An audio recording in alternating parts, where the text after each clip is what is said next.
రైలు మాత్రమే అసలు పండుగ ముందుంది.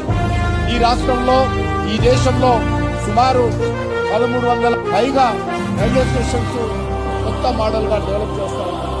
శంషాబాద్ ఎయిర్పోర్ట్ ఏ రకంగా ఉందో దాన్ని తలదన్నే విధంగా సికింద్రాబాద్ రైల్వే స్టేషన్ పనులు జరుగుతూ ఉన్నాయి. చాలా అద్భుతంగా రాబోతా ఉంది.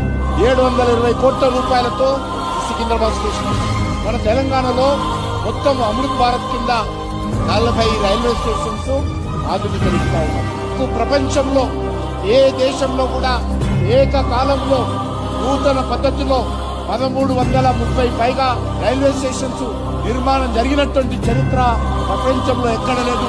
మోడీ గారి నాయకత్వంలో ఈరోజు భారతదేశంలో ఏకకాలంలో ఆధునీకరించుతున్నటువంటి చరిత్ర మనం స్వయంగా ఈరోజు చూస్తా ఉన్నాం.